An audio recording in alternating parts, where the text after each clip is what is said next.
Hello दोस्तों, नमस्कार। आज अभी हम बात करेंगे बांग्लादेश की आर्थिक प्रगति के बारे में। देखिए, अभी हाल फिलहाल में जो न्यूज़ चल रही है उस न्यूज़ के बारे में आपको बता दूं कि बांग्लादेश भारत को पर कैपिटा जीडीपी के मामले में पछाड़ चुका है। अब बांग्लादेश क्योंकि एक बहुत छोटा देश है और भारत एक बहुत बड़ा देश है, भारत की इकोनॉमी दुनिया में चौथे नंबर पे आती है, तो ये एक अपने आप में बड़ी घटना के रूप में दर्शाया जा रहा है और ये एक बड़ी न्यूज़ है। लेकिन इस घटना के पीछे का जो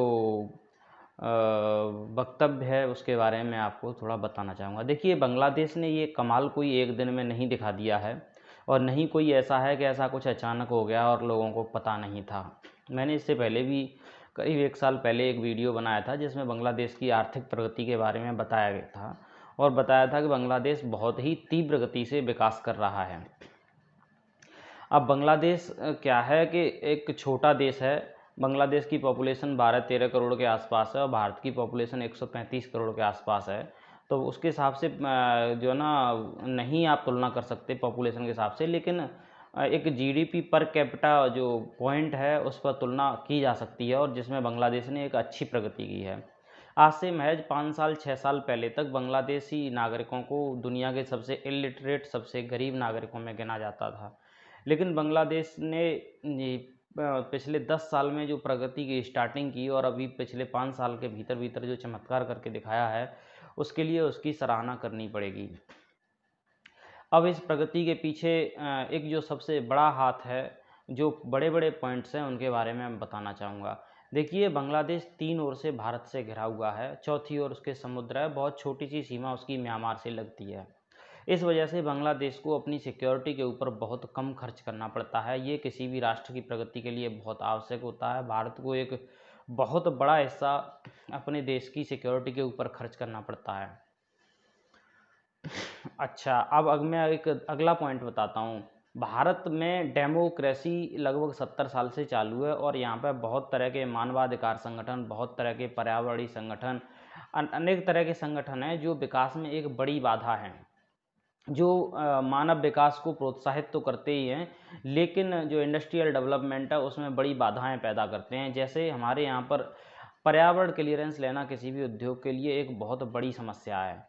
अगर हमने किसी भी चीज़ का पर्यावरण क्लियरेंस ले लिया तो फिर उसमें आगे कोई नियम बदल जाएगा, फिर वो आगे एक नई प्रॉब्लम क्रिएट करेगा। जैसे मैं आपको एग्जांपल देता हूँ कानपुर का। कानपुर में क्या है कि कानपुर मेनली सूती वस्त्र उद्योग और चमड़ा उद्योग के लिए फेमस है, सेम आगरा के साथ भी था। अब क्या है कि कानपुर की जो टेनरियाँ थीं उनमें बहुत सारा विदेशी निवेश भी था और अपने देसी उद्योगपति भी थे। लेकिन जब से पर्यावरण का डंडा उनके ऊपर चलने लगा, उस पर्यावरण के डंडे की वजह से ये टेनरियाँ जो है ना अपना काम पूरी 100% जो एफिशिएंसी है उसके साथ नहीं कर पा रही थी। दूसरा, पर्यावरण का जो कचरा है उसको ये लोग गंगा नदी में फेंकते थे या दूसरी नदियों में फेंकते थे। उन नदियों में जो कचरा फेंका जाता था उसके ऊपर बहुत सारा ऑब्जेक्शन आ गया।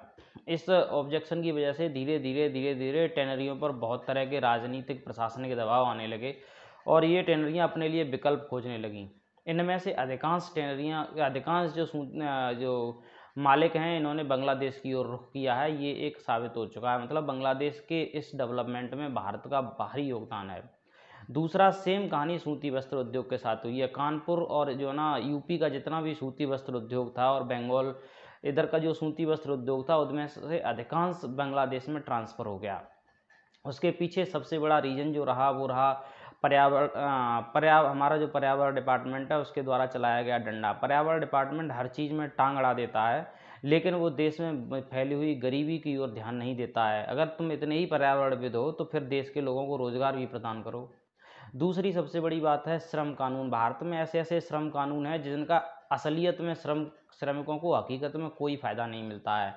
लाइक एज किसी भी कंपनी में अगर कोई काम कर रहा है कर्मचारी, तो उसको कितने दिन की मैटरनिटी लीव मिलेगी, कितने दिन की पैटर्निटी लीव मिलेगी, कितने दिन काम करेगा। इन सब सुविधाओं का लाभ महज 5 से 10% कर्मचारियों को मिलता है जो मैनेजरियल पोस्ट पर होते हैं। बाकी श्रमिक डेली बेसिस पर काम करते हैं ड्यू टू इन जो ना लेबर लॉज। और इन लेबर लॉज की वजह से जो बड़े बड़े उद्योगपति हैं वो बहुत घबराते हैं।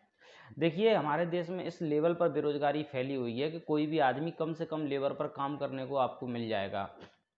ऐसी स्थिति में आप के इस तरह के लॉज कोई फ़ायदा नहीं करते, क्योंकि कोई भी कर्मचारी को अगर कंपनी बाहर निकालती है तो उसके लिए 4 कर्मचारी लाइन लगाए खड़े हैं।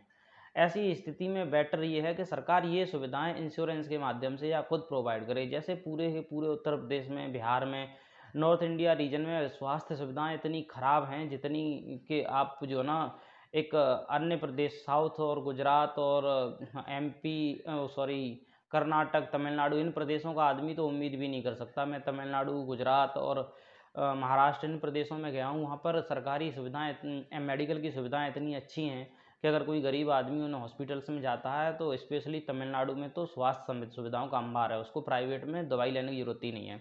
तो अगर आप वास्तव में मजदूरों के और गरीब आदमी के हितैषी हैं तो स्वास्थ्य सुविधाएं बढ़ाएं। यातायात की व्यवस्था, आप देखेंगे कि तमिलनाडु वगैरह में वहाँ पर जो बसेस की जो किराया है वो इतना कम है, बहुत ज़्यादा। तो आने जाने की सुविधा और यातायात ट्रांसपोर्टेशन सस्ता पड़ता है सरकार को। और उत्तर प्रदेश, बिहार, इन शहरों में जो ना स्पेशली मैं उत्तर प्रदेश में देखता हूँ कि यहाँ पर किराया बहुत ज़्यादा है, ट्रांसपोर्टेशन बहुत ही महंगा है, तरह तरह के चार्जेज हैं, रोड पर पता नहीं कितने सेस लगते हैं।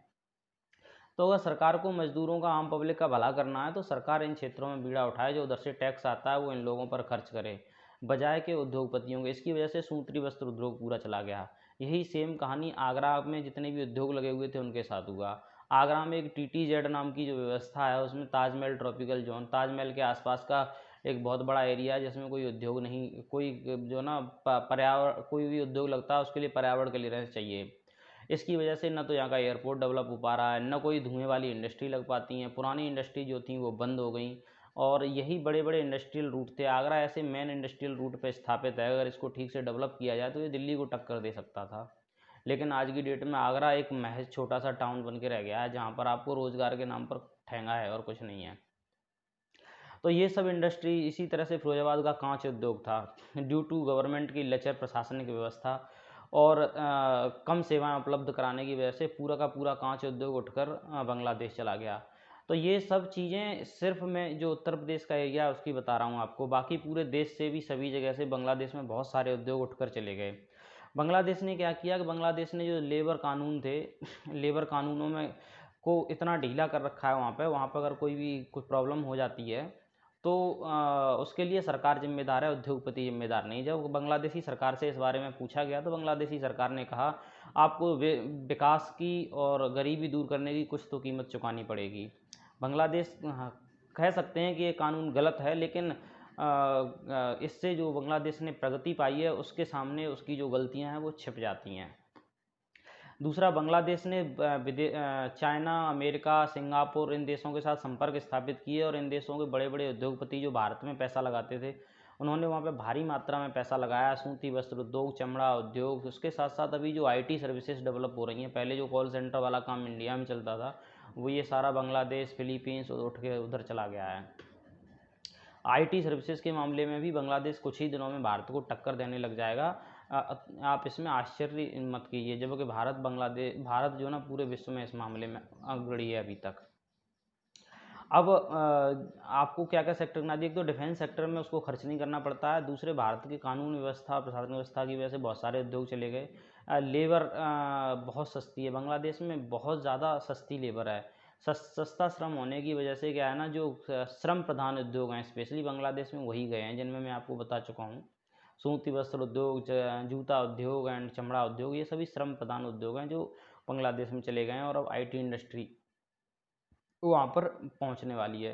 तो एक तरह से इसको आप बांग्लादेश की सफलता कह सकते हैं और भारत के मामले में इसको एक अदूरदर्शिता भरा कदम कह सकते हैं, क्योंकि भारत में जो ना इन सब चीज़ों की तरफ ध्यान नहीं दिया जा रहा और बेरोज़गारी भारी मात्रा में बढ़ रही है। अच्छा, अभी क्या ऐसा परमानेंट है? जी हाँ, अभी बांग्लादेश भारत को अभी तो भारत बांग्लादेश को कुछ दिनों के लिए पीछे छोड़ देगा, लेकिन अगले 2 या 3 साल के बाद बांग्लादेश की जो प्रोग्रेस है वो इतनी तेज़ होने वाली है कि वो हो सकता है भारत को काफ़ी लंबे समय के लिए और परमानेंटली GDP पर कैपिटा में पीछे छोड़ दे। और ये किसी एक छोटे देश के लिए और दुनिया के सबसे गरीब देशों में गिने जाने वाले देश के लिए एक